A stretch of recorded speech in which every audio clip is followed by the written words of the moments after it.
Mismas mañas de la comisión pasada. La presidenta de la comisión en la legislatura pasada terminó declarando que lo que hubo ahí fue un blindaje grosero de aquellos casos más sonados, que son los de los llamados mochasueldos, ¿no? La sanción que se le ha impuesto a en un caso de los 8 o 9 que se están ventilando, que se ventilaron en la Comisión de Ética, fue 30 días de recorte, ¿no? de no pago de sus haberes. Eso fue todo.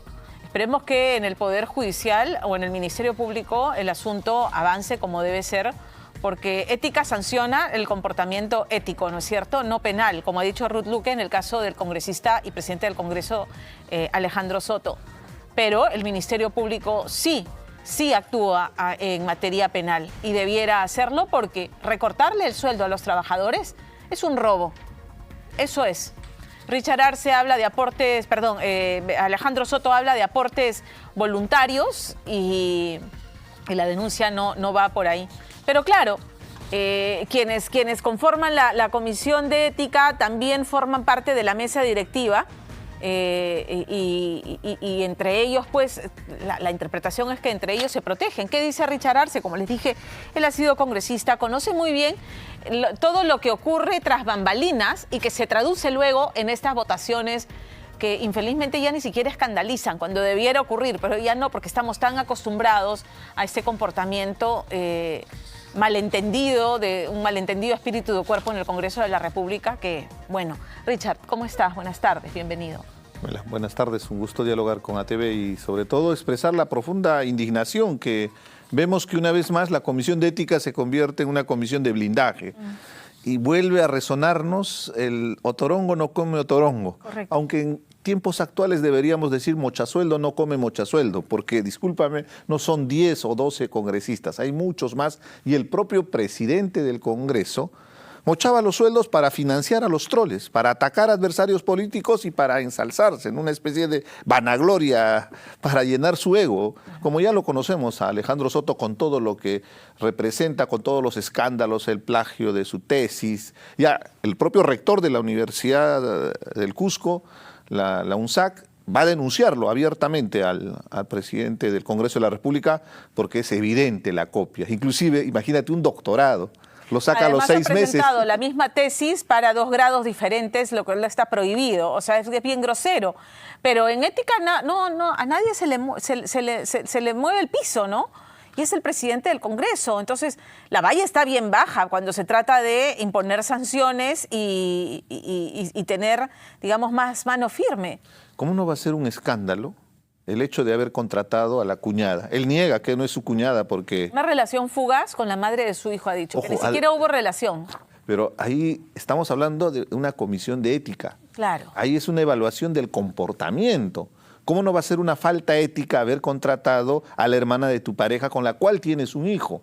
Inclusive dice que eso fue antes de tener la relación. Correcto. Igual, tenía que haber suspendido su relación laboral una vez que entablaba la relación. Pero las imágenes testimonian que él sí tenía una relación inclusive mucho más anterior. Ahí está el Facebook, ahí está inclusive las fotos en el propio Congreso de la República. Y si te percatas, en el ala derecha hay un área especial para los familiares cercanos de las altas autoridades, ya sea presidente de la República o presidente del Congreso. Y cuando hay una condecoración, cuando hay un homenaje, ahí está la familia. Lo hemos visto en el caso de todos los presidentes del Congreso, que ahí estaban sentados. Y si ves la foto, ahí está la susodicha señora, que para ella debería ser una vergüenza, inclusive para todo el Cusco. Alguien que niega a sus hijos, ya te estás imaginando la calaña de persona que son, ¿no? Dice bastante de la ética y de los valores del presidente del Congreso.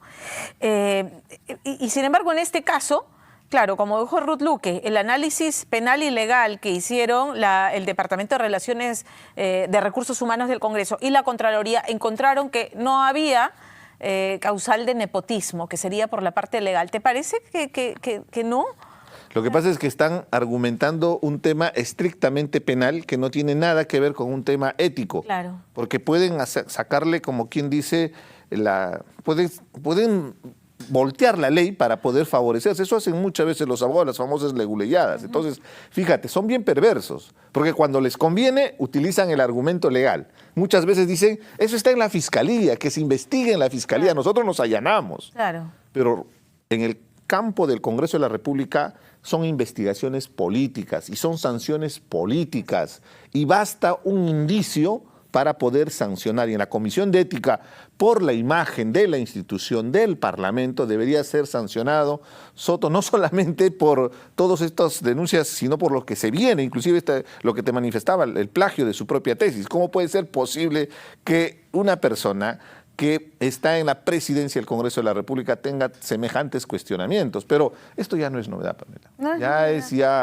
Hasta ahora, la gente parecería que ya es algo normal del Congreso. Más bien lo extraño sería si actúan con honestidad y con transparencia, ¿no? Pero tenemos traficantes, tenemos mochasueldos, tenemos a los niños que traficaban proyectos de inversión en desmedro justamente de esas poblaciones pobres por las cuales generaron tanta expectativa, ¿no? La votación, porque tú conoces bien qué es lo que se cocina antes de que cada uno de los miembros de las diferentes bancadas se sienten a sesionar. ¿Qué ocurre tras bambalinas? ¿Cómo entendemos esta votación en la que Fuerza Popular, Alianza para el Progreso, el bloque magisterial, ¿no? Perú Libre, bueno, en el caso de Perú Libre votó a favor de que se investigue el tema de la ley para beneficiarse? Margot Palacios por lo menos fue consecuente, pero se coincidan en una votación para bloquear una investigación que es absolutamente necesaria, porque Soto ha dicho que el caso en el que pidió que se aplique la ley de prescripción, de recortar el plazo de prescripción, ya había prescrito en el 2019. Sin embargo, él y su abogado han seguido acudiendo, porque la otra parte apeló, y han seguido presentándose hasta la fecha en el proceso que ha continuado. Y no solamente no han continuado, sino que en ese proceso, en esa actualización del proceso, pidieron la aplicación de la ley. No, y además hay un detalle. Ya se iba a dictar sentencia. Claro. Alejandro Soto estafó a una asociación que confió en él para que fuera su asesor legal, y compró un terreno él por un valor de $5.000 y después lo vendió por más de $200.000. O sea, el negocio redondo, eso se llama estafa, y eso es un delito grave, y significa un promedio de 10 años de cárcel. Objetivamente, cuando uno revisa el expediente se queda escandalizado. Por eso buscó una estrategia, yo le diría maquiavélica, ¿no? Porque utilizando su poder de ser congresista, promovió esta ley que se aprobó y que el día de hoy está beneficiando no solamente a Soto, beneficia también a personajes siniestros como el de Perú Libre, ¿no? Y va a seguir beneficiando a un montón de gente que está involucrada. Lamentablemente, lo que estamos viendo es a gente que está en los cargos públicos para beneficio personal. ¿Y cómo no va a ser una falta ética? Esto inclusive, lo que más indignación me causa es porque hasta el día de hoy el Congreso no deroga esa ley, porque no presentan otro proyecto de ley para derogar inmediatamente, porque se nos va a caer una serie de procesos. Estaba hablando de Cerrón, inclusive los que ahora están siendo investigados por corrupción del gobierno de Castillo, y podrían ir más. El propio Inostroza Pariachi ya está empezando a buscar con esta ley prescribir, lo dijo en una participación que tuvo en el Congreso de la República. ¿Cómo puede ser posible un juez que traficaba con sentencias? Hay que recordar a la población, él decía si habían desflorado o no a una niña, claro, y que le iba a negociar la sentencia. ¿Cómo es? ¿Qué le ponemos? Claro, ¿cómo no nos va a causar indignación? Claro. Y ese tipo de jueces se benefician con este tipo de leyes que se promueven con intereses particulares. Esto es gravísimo para el país. En palabras sencillas, para que nos entienda todo el Perú, están legislando para los delincuentes, y por eso no es extraño que quieran tumbarse la colaboración eficaz. Por eso no es extraño que quieran tumbarse la figura de extinción de dominio, que permite embargarle los bienes ilícitos que han obtenido esta gente, ¿no? Generalmente de corrupción, pero también de todo tipo de delincuencia. Eso es lo que ocurre tras bambalinas. Nos protegemos, nos blindamos y salimos todos juntos de la mano protegiendo nuestros intereses. Guillermo Bermejo, porque no quiero que se me pase el tema antes de que se acabe el tiempo. Guillermo Bermejo se va a Rusia. Guillermo Bermejo da un discurso en el que desliza pues, que hay que hacer como un intercambio de los recursos naturales del Perú a cambio de la tecnología, y ha colocado a Vladimir Putin, el hombre que ha desatado una guerra y que está causando un genocidio en Ucrania, como un héroe. Es otra desgracia para nuestro país. Lo primero es que hasta el momento no se ha pronunciado Torre Tagle, me refiero a la canciller responsable de la política exterior y la propia presidenta Dina Boluarte. para expresar que la posición argumentada por Bermejo es un argumento personal, no es la posición del país, que coincide con casi, yo diría, unánimemente con el mundo. Hay una condena contra Rusia y podemos demostrar con una cuestión elemental. Rusia estaba clasificado al Mundial de Qatar el año pasado. No pudo participar por la condena mundial y hay una serie de sanciones, inclusive económicas, porque hay una violación a la soberanía de un país. ¿Ha habido como pronunciamiento de la Cancillería respecto al comunicado, al pronunciamiento de Ucrania a partir del viaje? Porque hubo un comunicado muy duro, ¿no? Muy sentido, pero sobre todo los términos, ¿no? de condena al viaje. El asunto, Pamela, es que en política internacional ese tipo de mensajes ya estará rebotando en diferentes redes internacionales y es importante que la posición del país esté clara. Porque recuerda bien la tradición que tiene el Perú como país que defiende la paz, que defiende la democracia. Es un reconocimiento mundial que nos ha costado años, gracias a grandes hombres que hemos tenido, inclusive como representantes de las Naciones Unidas. Lo que ha ocurrido, la reacción que ha habido es de algunos congresistas que ya dijeron eso no va a pasar en la Comisión de Relaciones Exteriores, diciendo hay que condenar, ¿no? Y denunciar la injerencia, la pretensión de interferir en asuntos internos del país al gobierno de Ucrania. Pero no he visto ninguna postura institucional ni del Congreso, ni menos de la Cancillería. Por eso es grave, porque ahora sí, entremos al tema del mensaje. A mí me parece bastante hipócrita, ¿no? Porque vamos a ser claros.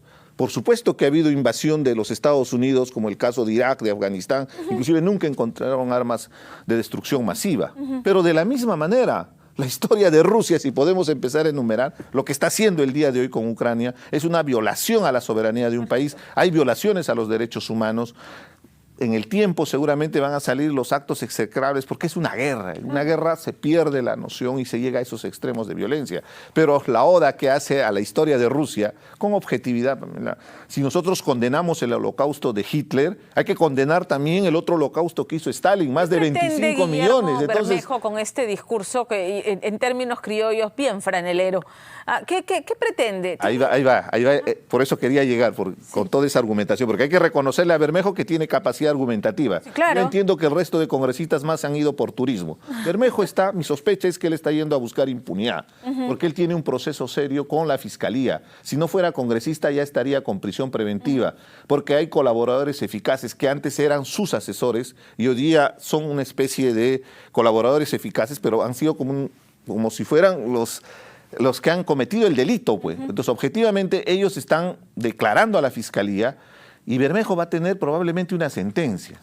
Al guiñarle el ojo a Rusia, lo que está buscando en el futuro es un asilo político. Su camino para un asilo. Para que él se presente como una víctima. Y va a utilizar ese discurso. Yo hablaba contra el imperio, yo hablaba contra el golpe de Estado que hay en el Perú. Y en el Perú me están persiguiendo y por eso me quieren llevar a la cárcel. Cuando en realidad es por actos de corrupción que probablemente va a terminar en prisión. Entonces hay que estar muy atento a la perversidad y a la viveza, a la criollada de Bermejo, que pretende con ese discurso evadir su responsabilidad penal.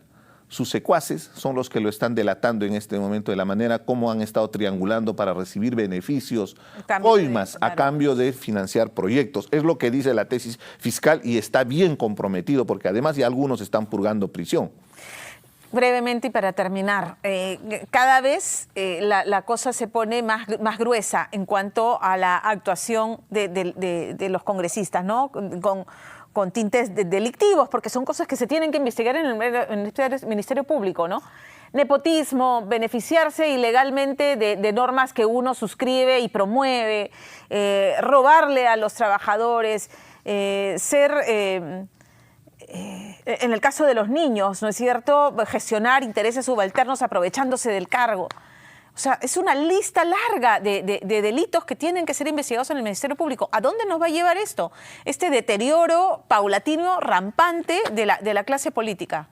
Lo primero es que la Fiscalía, como tú claramente mencionas, al tener inmunidad a los congresistas, la fiscal de la Nación tiene que proceder con las denuncias constitucionales, porque hay delitos graves. Lo de la congresista Cordero Yontay es más que evidente. Está el audio donde está su voz, donde está extorsionando a sus trabajadores. Y de la misma manera, Tello y todos los congresistas de Alianza por el Progreso, lamentablemente mujeres, Nosotros tanto hemos luchado para que las mujeres nos lleguen a representar, pero la mayoría de los mochasueldos que han sido denunciados son mujeres y son de Alianza para el Progreso. Entonces, lamentablemente en esa situación tiene que haber una actuación de parte de la ley. Y no sé qué está esperando la fiscal de la Nación para de una vez proceder con las denuncias constitucionales a cada uno de estos congresistas, siquiera para que quede el precedente, porque hay una cuestión objetiva, ya estamos viendo, van a blindarlos y es con votos, Pamela. Lamentablemente no funciona la racionalidad, no funcionan las pruebas, el sustento técnico legal para acusar, no.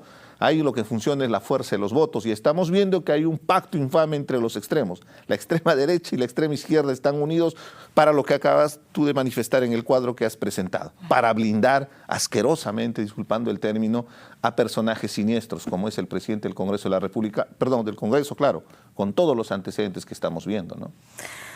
Richard, como siempre tan claro, te agradezco haber venido esta tarde a En Contacto. Esperemos salir de esta situación porque están jugando con fuego y esto va a terminar mal para ellos y evidentemente va a arrastrar también al país, ¿no? Gracias, Richard.